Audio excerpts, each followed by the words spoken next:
نیکی کا حکم دینا، برائی سے روکنا، یہ بڑا کمپلسری ہے۔ بخاری اور مسلم میں ایک اور حدیث ہے، نبی علیہ السلام فرمایا کہ نیکی کا حکم دینے والے اور برائی سے روکنے والوں کی مثال اس کشتی کی مانند ہے۔ اب دیکھیں کیسی حضور نے مثال بیان کی، جس کی 2 منزلیں ہوں۔ پرانے زمانوں میں بحری جہاز چلا کرتے تھے،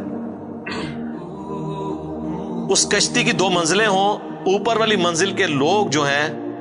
پانی ان کے پاس رکھا ہو، نیچے والی جو منزل کے لوگ ہیں ان کے پاس پانی نہیں ہے، تو ان کو بار بار سیڑھیاں چڑھ کے اوپر پانی کے لیے جانا پڑتا ہے۔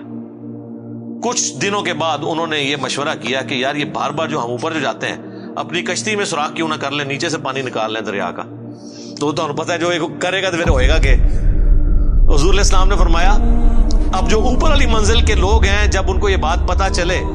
اور وہ یہ کہنا شروع کر دیں وہ تو خیر ہے اپنے حصے کی منزل میں سوراخ کر رہے ہیں، ہمارا کیا لے رہے ہیں، تو وہ بھی ڈوبیں گے اور نچلے بھی ڈوبیں گے، اور اگر وہ ان کو روک لیتے ہیں تو خود بھی بچ جائیں گے، ان کو بھی بچا لیں گے۔ حضور نے فرمایا یہ مثال ہے نیکی کا حکم دینے اور برائی سے روکنے کی، کہ جو لوگ نیک وہاں پہ موجود ہیں اگر وہ برائی سے باقی لوگوں کو نہیں نہ روکتے تو ہم تو ڈوبے ہیں صنم، تمہیں بھی لے ڈوبیں گے، تمہیں اس لیے لے ڈوبیں گے کہ تمہیں اللہ پوچھے گا بھائی تجھے اپنے دنیا کے نقصان پہ تو غصہ اور غم ہوتا تھا، جب میرے دین کا جنازہ نکل رہا تھا تو چپ کر کے بیٹھ کے اسی والے کمروں میں سبحان اللہ روزانہ 100 دفعہ الحمدللہ اللہ اکبر، یہ تو بڑا آسان ہے نا، سبحان اللہ و بحمدی 100 دفعہ صبح 100 دفعہ شام نو، یہ تو کام پا کے رکھے، اصل جڑا کام کرنے جو کیتا ہی کوئی نہیں۔ Point to be noted. ایک اور حدیث ہے بخاری مسلم میں، نبی علیہ السلام فرمایا میں نے جہنم میں اپنے امتیوں میں سے بعض واعظین کو، واعظین یعنی علماء اکرام کی اتنی عزت ہے، ان کو دیکھا کہ وہ اپنے پیٹ کی انتڑیوں کے گرد جہنم میں چکر کاٹ رہے ہیں جس طرح کہ کولو کا گدھا۔ عرب میں نا وہ آج بھی ہمارے انٹیریئر پنجاب کے اندر اب تو بہت کم ہو گیا یہ چیز، بہت بیکورڈ ایریا میں ہوتا ہے کہ وہ بیل کو چلا کے نا تو گندم کے سٹے رکھ دیتے ہیں، وہ ان کے اوپر جب وہ پڑتا ہے ان کا پاؤں تو وہ ان کے دانے لادا ہوتے ہیں، تو گدھا بھی اس کام کے لیے استعمال ہوتا ہے۔ تو اس طرح وہ جہنم میں چکر کاٹ رہے ہیں اور اہل جہنم ان کے گرد جمع ہو کے ان سے پوچھتے ہیں حضرت صاحب تسی بھی، آپ تو ہمیں نیکی کا حکم دیتے تھے، تو چلو ہمارا تو سمجھ آتا ہے کہ ہم نے آپ کی باتوں پہ عمل نہیں کیا اور ہم بھی جہنم میں آپ کے ساتھ ہیں، آپ کیوں پہنچ گئے ہیں؟ تو کہیں گے کہ ہم بس کہتے ہی تھے آپ کو، کر دے ہو یہ جو تسی کر دے ہو، اسی لیے کہتے ہیں نا کہ وہ کام نہ کرو جو مولوی کرتا ہے، وہ کام کرو جو مولوی کہندا ہے، کیا وہ عموماً ٹھیک ہی ہوتے ہیں کہانیوں کو چھوڑ کے۔ اور بعض روایتوں میں یہ ہے کہ جو سننے والے ہیں وہ جنت میں پہنچ جائیں گے، وہ کہیں گے حضرت آپ کی ہم اتنی تقریریں سن کے جنت میں ہیں اور آپ خود جہنم میں ہیں، وہ کہیں گے وہ آپ نے تو عمل کر لیا، ہم نے عمل نہیں کیا۔ ٹھیک ہے، تو یہ اسلام جوڑوں کی اندر ہے، امر بالمعروف و نہی عن المنکر جوڑا ہے، نیکی کا حکم دینا برائی سے روکنا، علم اور عمل بھی جوڑا ہے،